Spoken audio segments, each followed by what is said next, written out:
आज हम बात कर रहे हैं NDA and Indian navy BTech entry की, जिसको हम टेक्निकल एंट्री भी कहते हैं। तो सबसे पहले बात करते हैं एनडीए की। तो सबसे पहले आपको एनडीए का रिटन एग्जाम क्वालिफाई करना होता है। उसके बाद में आपको एसएसबी क्वालिफाई करनी होती है, फिर मेडिकल होता है, फिर फाइनल रिकमेंडेशन लिस्ट आती है। दूसरी तरफ अगर मैं बात करूं आपके इंडियन नेवी बीटेक एंट्री की, जिसको हम टीएसडी कहते हैं, तो इसके लिए क्या है कि आपका जेई मेंस के अंदर अच्छा स्कोर होना चाहिए। अगर आप जेई मेंस के अंदर आपका अच्छा स्कोर है तो आप डायरेक्ट एसएसबी के लिए जा सकते हो, फिर जो प्रोसीजर है वो सेम रहेगा।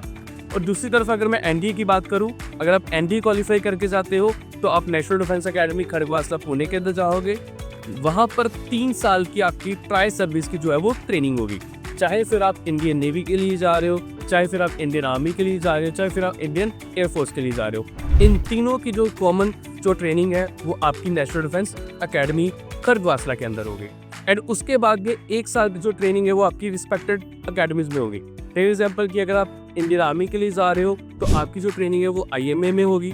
अगर आप एयरफोर्स के लिए जा रहे हो तो आपकी जो ट्रेनिंग है वो एएसए में होगी। अगर आप इंडियन नेवी के अंदर जा रहे हो तो आपकी जो ट्रेनिंग है वो आईएनए में होगी।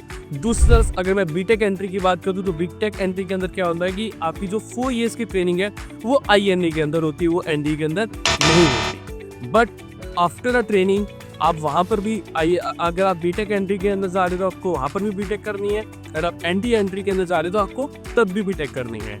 बस डिफरेंस ये है कि एनडीए वाला जो बच्चा है वो 3 साल एनडीए के अंदर बिताता है और 1 साल अपनी एकेडमी के अंदर बिताता है।